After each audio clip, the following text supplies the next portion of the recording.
Welcome to the Frugal Executive. This is my first long form video.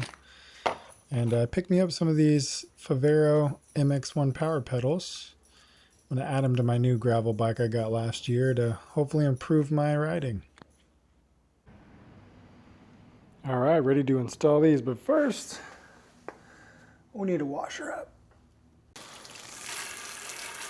Bike stand might be pretty handy, but I get by without one. Being frugal, I probably wouldn't buy this, but it was a gift, so let's use it.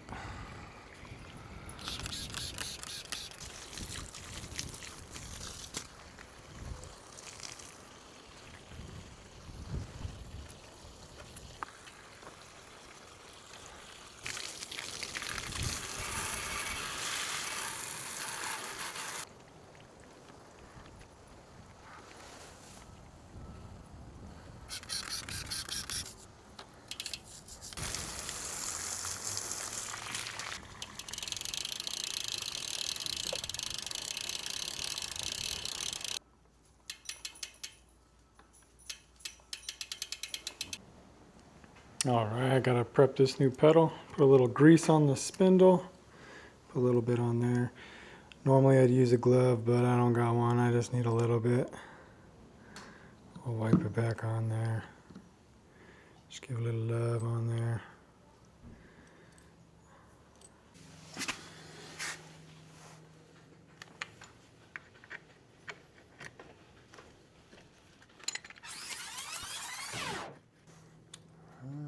Install our new one with the new washer. I mean, the other washer is still pretty good, but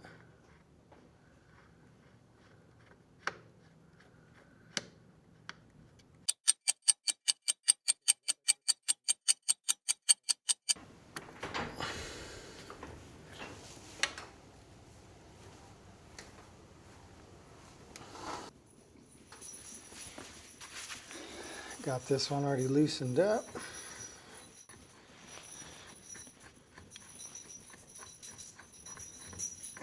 Those are my old rusty Amazon pedals.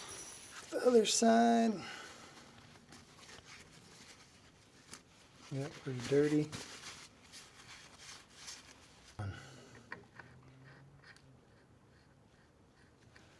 Already charged it. They're good for about 60 hours before I gotta charge it again.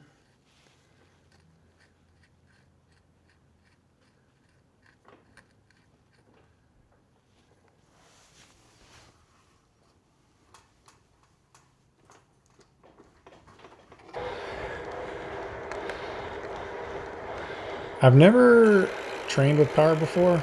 I've always gone by speed or how I felt. But wind, hills, and fatigue can make those numbers misleading. I wanted a way to measure my effort consistently. These pedals are the most expensive upgrade. Even my Garmin was only $99. Yep, I forgot to hit play and start the ride. I was too excited to film this video. And you'll notice later that my power overlay doesn't include speed. That's because when I tried to edit this fit file, the speed was lost. But don't worry, I'll make sure I do it correctly next time.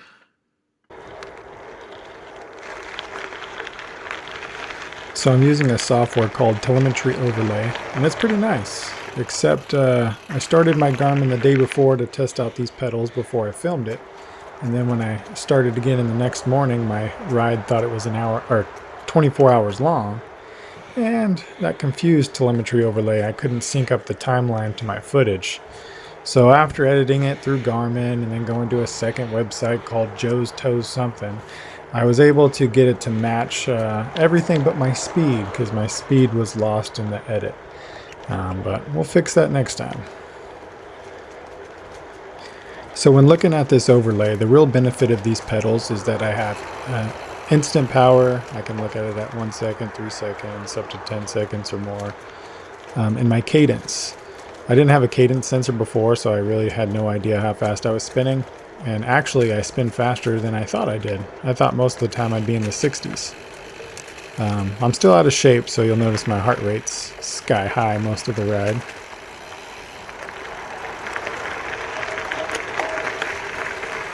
So, for the big question, are these pedals worth $500? For me, I would say yes. They are expensive, and I only got the one-sided power meter, which is good enough for me.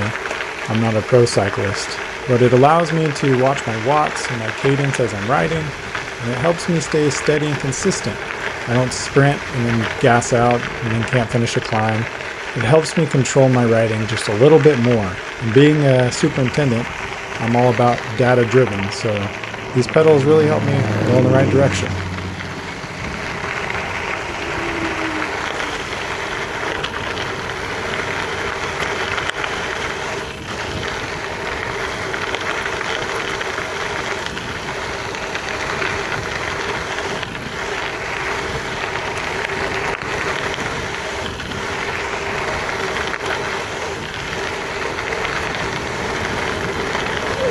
Last time I came down there way too fast and caught air and almost crashed. I'm not gonna do that again. Maybe on a mountain bike.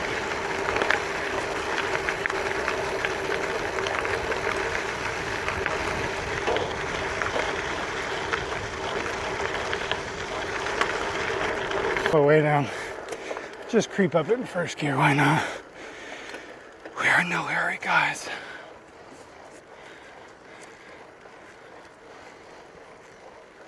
Yep, first gear. That's got to be pretty steep.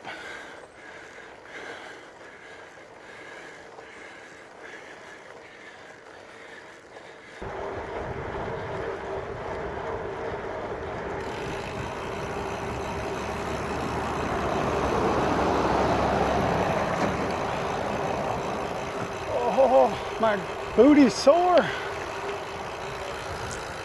That's one thing I'm looking forward to, being lighter.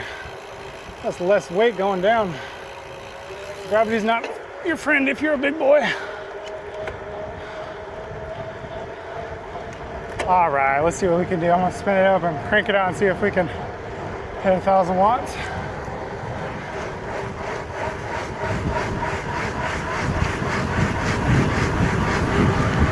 Oh, baby. I think we hit 1,300 maybe. That wasn't everything. I was pretty tired from earlier. As you can see by my cadence and the power, it's still off by a second or two, but subscribe, and I promise the next one will be better.